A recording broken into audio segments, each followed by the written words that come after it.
আসসালামু আলাইকুম। আজকে আমি রান্না করব ব্রয়লার মুরগি। আর ব্রয়লার মুরগি রান্না করার জন্য আমি এখানে ব্রয়লার মুরগিটাকে খুব ভালোভাবে পরিষ্কার করে কেটে ধুয়ে তারপরে পানি ঝরিয়ে লবণ হলুদের গুঁড়া মরিচের গুঁড়া মেখে রেখেছিলাম। এখন এটাকে ভালোভাবে ভেজে নিব।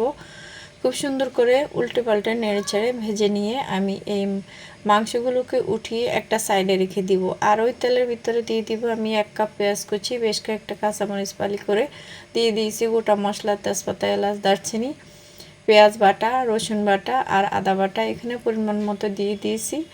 আর এখন এগুলো একটু নেড়ে ছেড়ে নিব। নেড়ে ছেড়ে নিয়ে এখানে দিয়ে দিব আমি টমেটো কুচি।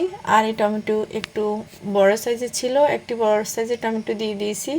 একটু নেড়ে ছেড়ে নিব। এখানে দিয়ে দিয়েছি 1 চা চামচ করে হলুদের গুঁড়া, মরিচের গুঁড়া, জিরার গুঁড়া, গরম মশলা গুঁড়া, ধনে গুঁড়া। তারপরে এখন আমি দিয়ে দিব এখানে 1 কাপ গরম পানি। গরম পানি দিয়ে খুব সুন্দর করে নেড়ে ছেড়ে মশলাটাকে কষিয়ে নিব।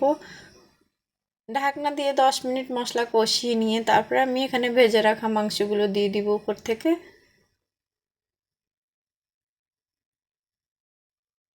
সবগুলো মাংস দেওয়া হয়ে গেলে আমি এটাকে আবার একটু সুন্দর করে মশলার সাথে নেড়ে চেড়ে মিশিয়ে নিব। এখন আমি এটাকে ঢাকনা দিয়ে ভালোভাবে কষাবো। কষানো হয়ে গেছে, এখন আমি পানি দিয়ে ঝোলের জন্য পানি দিব। আর এটাকে আরও 10 মিনিট রান্না করে উপর থেকে ধনেপাতা কুচি দিয়ে নামিয়ে নেব।